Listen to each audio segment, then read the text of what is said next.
Yes. So hello, everyone. Yes, that was a little bit of an introductory talk to our discussion today, which is going to be very interesting. I hope that mostly everybody who wanted to come had a chance to log on. And I would like to say hello from Visegrad Insight, which is part of Respublika. We are a website, online think tank, publication, and we would like to invite everyone to subscribe for events like this and our weekly outlooks, monthly foresights, as well as many very interesting publications. So yes, I would like to introduce our guests. Our two speakers today is Alexander Lanoszka, who is an assistant professor at the University of Waterloo, associate fellow at the Council on Geostrategy, and an author, and Nerijus Maliukevičius, a lecturer and a researcher at Vilnius University, focused on information warfare and strategic communications, and also an author. And of course, our moderator, who you got to meet already, is Marcin Zaborowski, who is an editor-in-chief at Respublika Nova and senior associate at Visegrad Insight. So I would like to welcome everyone once again, and I look forward to the discussion. Thank you very much, Marcin. Thank you, Kamil. Maybe we can also add up that if people want to intervene or raise questions, I think there are instruments here to do that. Whether you can raise a hand or you can just write in the chat. Yes, the questions in the chat. If you write in a chat, it will be either visible to Kamil or maybe to everybody, depending how you address that. But we have about 1 hour, right? 1 hour. The first half an hour. About 1 hour, and we want to make it as interactive as possible. So let me just start with opening questions to Alexander and to Nerijus. And number one question for me, because we're talking here about Zapad. Zapad 2021, the mass exercise at a border between the NATO member states, Poland and Lithuania, maybe Latvia too, and really mass gathering of the Russian and Belarusian forces.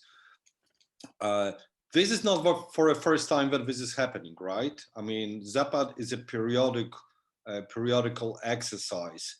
Still, kind of a sense about this Zapad 2021 is different. The threat perception is different. Everybody seems to be aware. We are holding the seminar.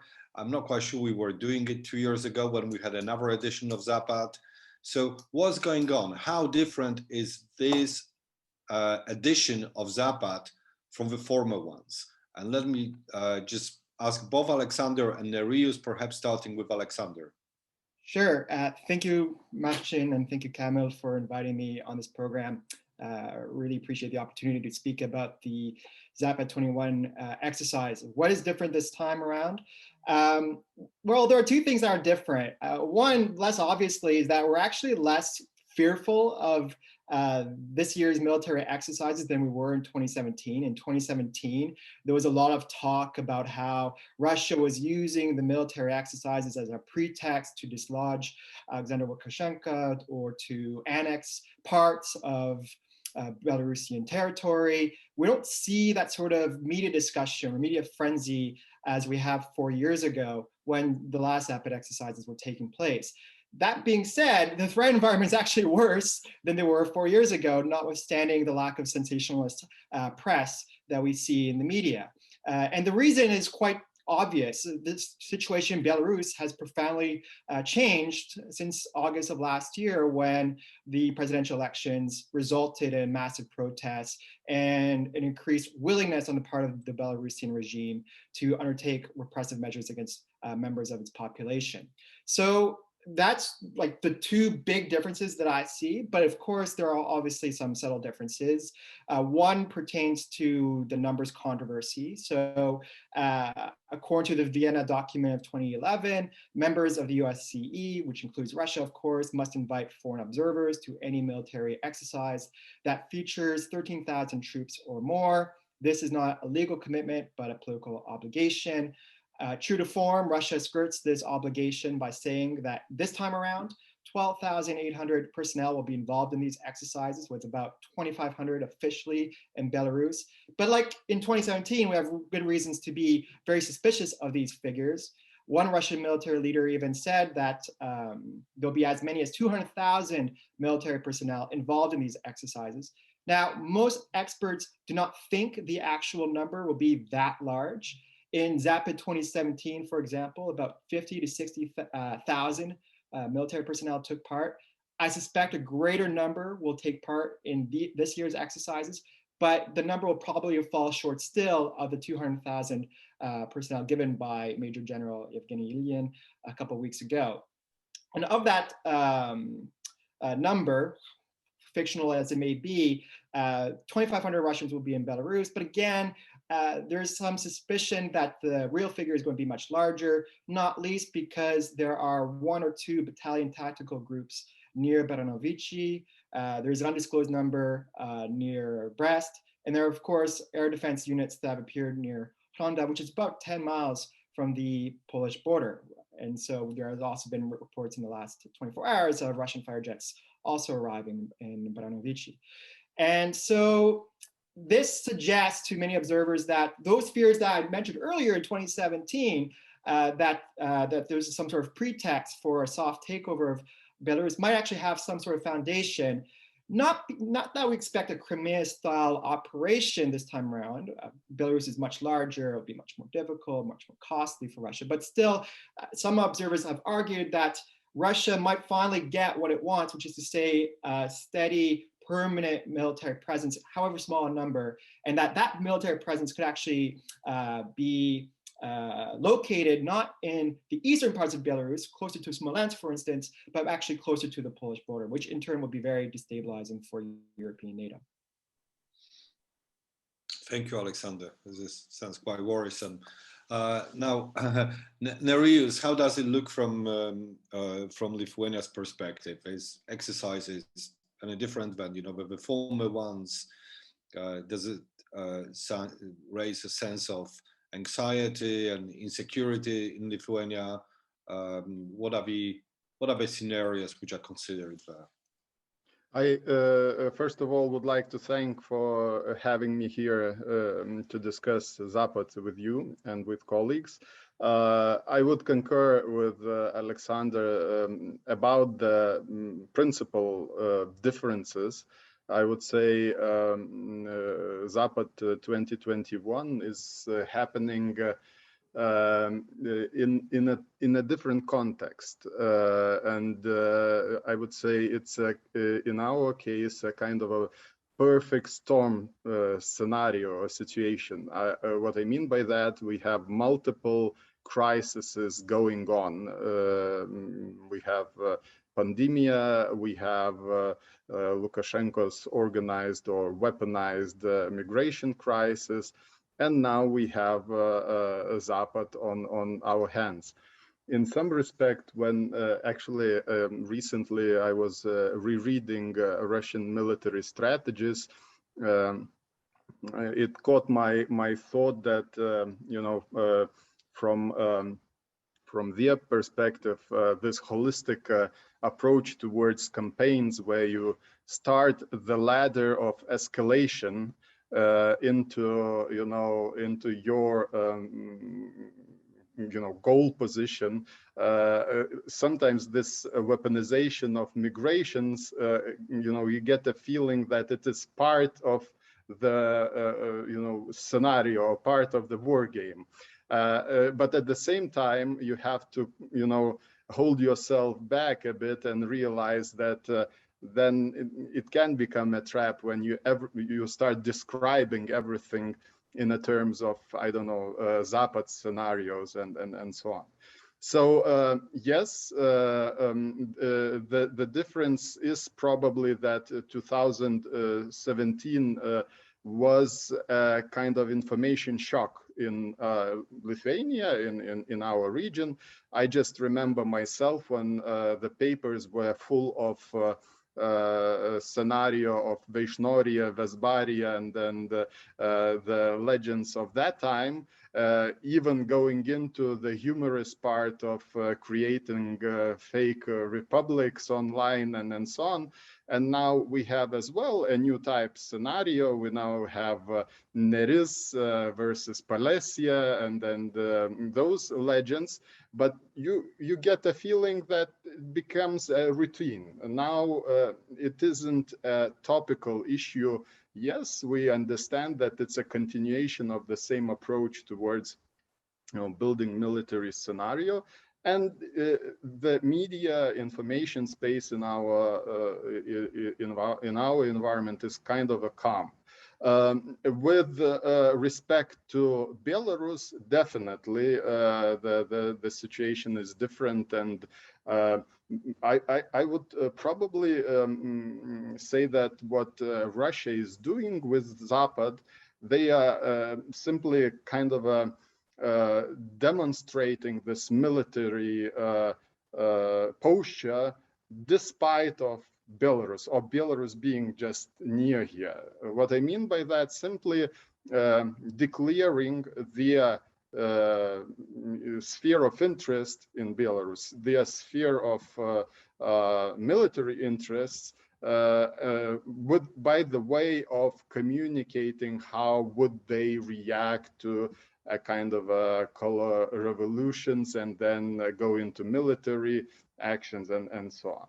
So this probably is concurring with Alexander's thoughts. What I would add maybe from scenario part, a difference is this polar republic that is intrigue in everything here. And looks like Russia is trying to send a deterrence message to the Scandinavia by that. If it is the case that this is about Norway and potentially deterring Scandinavia from being active in defense issues in our region. So as a reply here, maybe we can continue as a discussion, Marcin, as you would prefer. Well, I will have a couple of more questions for you guys before we open up, and then we can definitely do that. I had my number one, number two. I mean, really, I wanted to ask, do convince us that NATO nations or EU nations have reason to be worried, because Russians, Belarusians can say NATO just held its own exercise, and NATO does now hold exercises in this part of the world, on the so-called eastern flank of NATO. So how different are NATO exercises to the exercises of Zapad 2021, starting from Alexander? Well, one basic difference relates to transparency. Russian military Ministry of Defense has been notoriously opaque on the exact numbers of military personnel that are involved in these military exercises. NATO is much more transparent. That's not to say that US or NATO behavior vis-a-vis the Vienna document, previous iterations, has been always fantastic. One can argue that there have been some questionable choices made by US and NATO in, say, the campaign against Kosovo, which meant certain opaqueness and lack of transparency that the Russians found problematic. So I don't want to necessarily say Russia good, NATO, Russia bad, or NATO always good. It's a little murkier, but to be sure, opaqueness is definitely a feature, not a bug, of the Russian military exercises. And I would concur with Nerijus that opaqueness does serve to a messaging campaign to demonstrate that Russia does have a lot of conventional military power to bring to bear, that it is a force to be reckoned with, that it cannot be ignored. no matter what, let's say, the current Biden administration might believe, because after all, I think one thing we've learned the last 8 months is that the Biden administration tends to treat China as the primary locus of all global activity at the expense of almost everything else, whereas Europe is a secondary theater at best. And I think what Russia trying to demonstrate here is, to remind everyone that indeed it has a lot of military power, maybe not so much as in the past, in the Cold War, of course, but certainly a lot that requires some attention. So I would say that, there are core differences between NATO and Russian military exercises.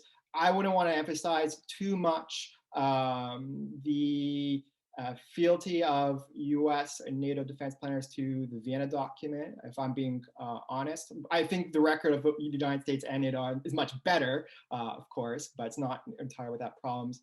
But I would say that the lack of clarity on the Russian side is certainly a problem, and obviously is a deep source of insecurity. Okay, thank you, Alexander. Nerijus, do you have something to add to that? Yeah, uncertainty and this, emotional stress is the result of such kind of Russian approach to military drills. And I don't know how much of it is a planned result by Russian military strategists, knowing our fears, knowing our emotions, and so on, and how much of it is comes from our inner weaknesses and so on. What I would probably say to or when you ask whether we can comfort or not, our Western public opinion vis-a-vis Zapad, I definitely am not thinking in terms of, really kind of aggression, conflict, and so on. I'm thinking in terms of Russia or Russian military testing our defenses, testing our readiness. And it's not necessarily, kinetic military. It can be those other dimensions that are more and more important now, informational, electronic warfare capabilities, and so on. Actually, right now, what is really interesting to follow how Russian influence operations are going on in our region, in Lithuania and Poland. They are branded now Operation Ghostwriter. They are now reaching out to Germany, and this is just an illustration of how really they are doing this by the means of in Russian is the term разведка боем, or intelligence by the means of small battle, right? So this could be a testing ground in some cases, but we should be ready to do our analysis at the same time. So this is the war game, scenario, and we should be ready for that as well. Thank you, Nerijus. And now this is my last question to you guys. And after that, I hope that the audience will fire up your questions. And please, you can do that here on the chat. You can indicate on the chat, or you can just raise your hand as you prefer. Now, I wanted to ask about that, really peculiar situation that happened in Poland. And we started actually with that discussion on the migration crisis. That migration, it's not quite a crisis, just a small number of refugees on the border. But Poland instituted a state of emergency, and it instituted a state of emergency, justifying that partially by the, by these incidents with refugees, but in big part because of Zapad. Because of these exercises, because of the Belarusian-Russian exercises, Zapad 2021. Is it a justified response? What is it? what is your opinion on that? Does the scale of this operation, of this exercise, does it really justify, the move of that magnitude? Because state of emergency means, no media, it means no tourism. It does carry with that, some particular costs for the area where this condition is being, instituted. Okay, so let me turn to Alexander first. Right. So one thing I think we both neglected to mention earlier as to the differences between NATO military exercises and Russian military exercises, that there is a record on the Russian side to use military exercises as some sort of precursor event to actual hostilities. We saw this in Ukraine in 2014. We saw this in Georgia in 2008. And even in the Cold War, we can name a number of examples of the Soviet Union undertaking military exercises as a pretext to build up forces that would eventually be used to invade another country. Hungary in 1956 specifically comes to mind here. So I don't want to necessarily be entirely dismissive of concerns arising from Zapad 21. Russia has a poor track record, quite frankly. And if I wouldn't necessarily be concerned from European NATO's perspective. I think the likelihood of Zapad 21 as being some sort of prelude to or for military action against European NATO is rather very limited, precisely because of escalatory concerns. If I were Ukraine, I'd be much more concerned, especially if the military exercises will result in some sort of continuous or permanent military presence within Belarus on the part of Russian military forces. That would mean that Ukraine will have to start thinking about defending its northern border.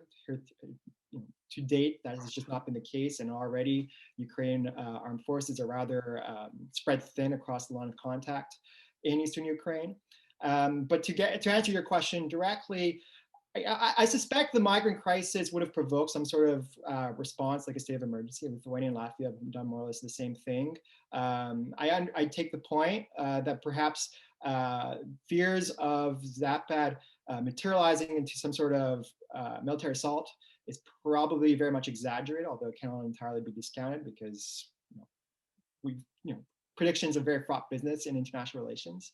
But I didn't necessarily interpret the declaration of state of emergency as being unique. It seems to be consistent with what other neighboring countries are doing.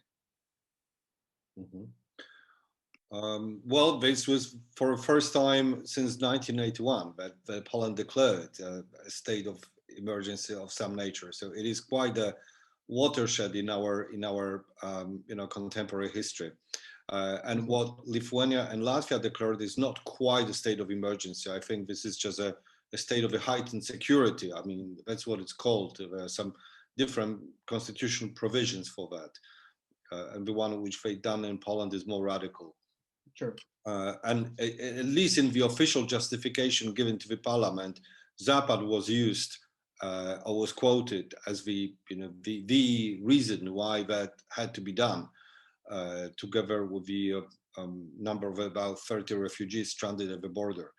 But Nerijus, what do you think? Do you think that the situation with the Zapad is worrisome enough to suspend, constitution and constitutional provisions in at least the border regions? I think you cannot neglect the aggressive strategy of weaponization of migrations. I wouldn't prefer the term migrant crisis because it's not the type of migrant crisis that can be dealt mainly by humanitarian means and so on. This is the use and aggressive, cynical use of humans by authoritarian regime to abuse our freedoms. You are right on that, Marcin. Our freedoms, our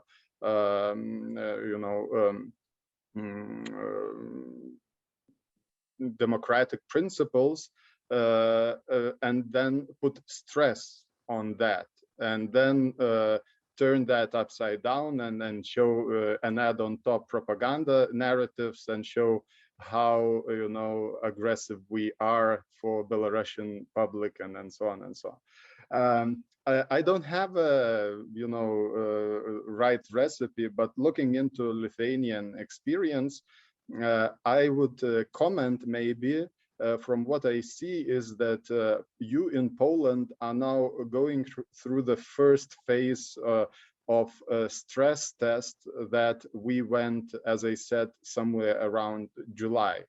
And we had high tensions, we had people, angry on both sides on how things are dealt with. And as I said, things are going to get worse before they will get better. So therefore, stay strong. My recommendation: the border should be secure, but at the same time, definitely not at the expense of your principal freedoms, media freedoms, and so on. So this is the challenge that we are put by not ourselves, but by the authoritarian leader in the East. Okay, thank you, Nerijus. The great responses.